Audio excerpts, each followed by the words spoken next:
White house ও কাতারের রাজ পরিবারের মধ্যে একটি বিলাসবহুল বোয়িং 747-8 জেট বিমানের সম্ভাব্য হস্তান্তর নিয়ে আলোচনার খবর সামনে এসেছে। মার্কিন প্রেসিডেন্ট ডোনাল্ড ট্রাম্প জানিয়েছেন উপহার হিসেবেই এই জেট বিমান দিতে যাচ্ছে কাতার।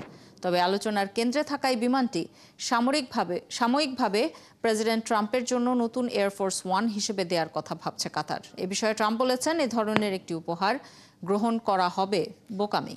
আরও জানাচ্ছেন চৈতি সারওয়ার। কালার এক্সপার্ট, জর্জ স্যাপ এবং মাইল্ড অন হ্যান্ডস টেকনোলজি সমৃদ্ধ অরিক্স ক্রিস্টাল ওয়াশ আপনার লন্ড্রি এক্সপার্ট।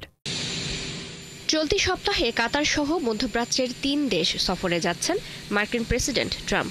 এর মাঝে খবর এসেছে কাতারের কাছ থেকে উড়ন্ত প্রাসাদ পেতে যাচ্ছেন ট্রাম্প। বোয়িং 747-8 জাম্বো জেট নামের বিমানটি উড়ন্ত প্রাসাদের চেয়ে কম কিছু নয়। কাতার সফরের সময় এই বিষয়ে পরিকল্পনা ঘোষণা করা হতে পারে। সবকিছু ঠিকমতো চললে এটি হবে মার্কিন সরকারের বিদেশি কোনো রাষ্ট্রের কাছ থেকে পাওয়া সবচেয়ে দামি উপহার। যদিও এই উপহার গ্রহণের বিষয়ে নৈতিকতা নিয়ে রাজনৈতিক মহলে উঠেছে প্রশ্ন।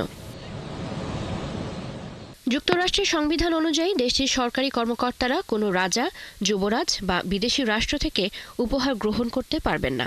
বিশ্লেষকদের মতে এর মধ্য দিয়ে সরকারের দুর্নীতি ঠেকানোর জন্য তৈরি করা আইনকে অবজ্ঞা করা হবে।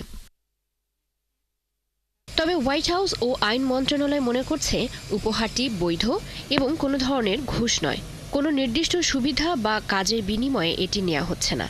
উপহারটিকে অসাংবিধানিক নয় বলে দাবি হোয়াইট হাউসের, কারণ এটি প্রথমে মার্কিন বিমান বাহিনীর কাছে হস্তান্তর করা হবে, পরে ট্রাম্পের প্রেসিডেন্সিয়াল লাইব্রেরিতে দেওয়া হবে, যার ফলে তিনি একজন বেসরকারি নাগরিক হিসেবেও এর ব্যবহার অব্যাহত রাখতে পারবেন।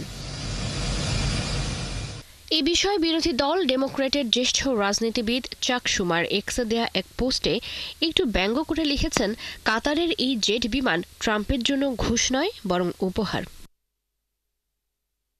তবে উপহার হিসেবে গ্রহণ করে পরবর্তীতে লাইব্রেরিতে যোগ করার বিষয়টিতে সবুজ সংকেত দিয়েছেন সরকারি আইনজীবীরা। তাদের মতে এতে মার্কিন সংবিধান লঙ্ঘনের কোনো সম্ভাবনা নেই। প্রচলিত আইন অনুযায়ী প্রতিরক্ষা দপ্তর এই উপহার গ্রহণ করতে পারে। চৈতি সারওয়ার, ৭১।